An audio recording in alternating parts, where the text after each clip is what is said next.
Another day, another basketball stories na naman ang pagkukwentuhan natin. At ngayon nga ay pag-uusapan natin ang balitang may bagong plano na nga na po si Coach Steve Kerr sa Golden State Warriors at ang balitang hindi nga na po titigil ang Lakers para makuha lang si Giannis Antetokounmpo. Sa pagbabalik nga po ni Coach Steve Kerr sa Golden State Warriors ay sinabi nga po nito na aayusin na nga na po niya ang lahat ng kanilang mga nagawang pagkakamali ng mga nagdaang taon.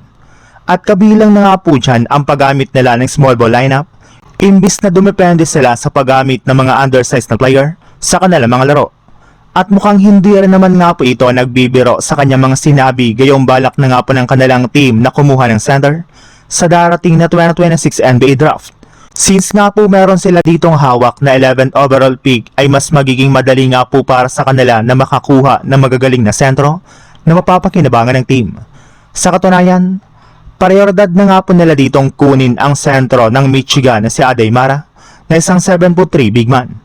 Bukod nga po sa kanyang tangkad, isa na naman nga po itong mahusay na rim protector, mabilis na naman nga po itong gumalaw sa loob ng court, mahusay kumuha ng pasa at gumawa ng pasa at higit sa lahat kayang-kaya nga po nito na gumawa ng mga alley-oop plays. Kapag nakuha nga po nila ito ay magkakaroon nga po sila ng bagong option pagdating sa kanilang opensa. Kaya hindi na nga po sila masyadong magdedepende pa kay Stephen Curry.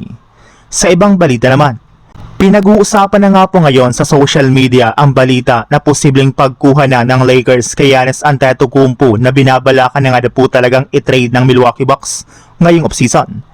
Inaasahan na nga na po na magkakasundo na ang kampo ni Giannis at ang front office ng Bucks sa paglipat nito sa ibang team as soon as possible. Kaya hindi na nga po katakataka bakit kahit man hindi pa nagtatapos ang season ay naghahanda na nga po ang front office ng Lakers na kunin si Giannis. Ayon nga po sa nalabas na balita ngayong araw, mismong ang bagong team owner na nga po ng Lakers na si Mark Walters ang nagsabi na hanap nga na po talaga siya ng paraan para lamang maisakatuparan ang pagkuha nila kay Giannis Antetokounmpo. Wala rin naman nga na po itong pakialam kahit gaano man kalaki ang gagastusin at isasakripisyo ng kanilang prangkisa para lamang makuha si Giannis. Gayong meron na rin naman nga po silang ilang buwan para magawa ito.